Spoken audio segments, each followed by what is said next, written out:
د سولې خبرو ته یې هیله‌مندي او د بحثونو دوام.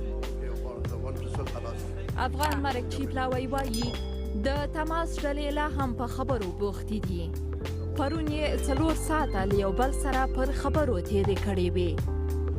ظاهراً د نظر اختلاف په لږو برخو کې شته.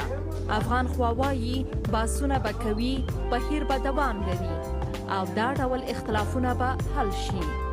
تعهد من دا ده چې هغه مشترکه ګډه لاره ورته پیدا کړو چې ولاړ شو. هغه اصلي بحث د افغانانو دپاره د اوربند مسله ده چې تاوتریخوالی کمې سي، جنګ ودرېږي او افغان وژنه پکې بند سي.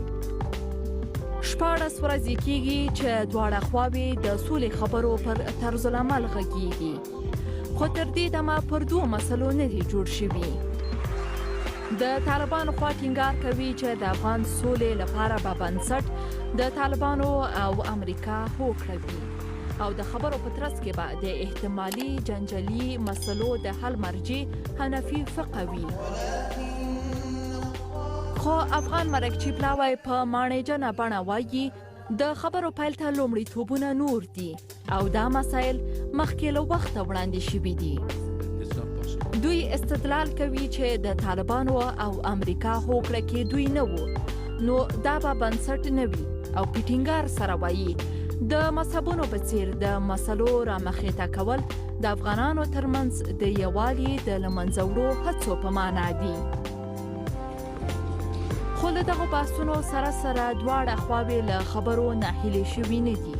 دوی وایي د سولې خبرو لپاره ژمن دي او هیله ښیي چې یوې پایلې ته به سره ورسیږي. دوحه کې د سولې په تړاو له تودو خبرو سره دلته په افغانستان کې د جګړې میدان هم تود دی. هره ورځ له بیلابیلو ولایتونو دواړو خواو ته د درنو مرګ ژوبلو خبرونه خپریږي. هغو ته په پام ورباند او بالاخره سوله د هر افغان لویه هیله ده. شازیه حیا، کابل.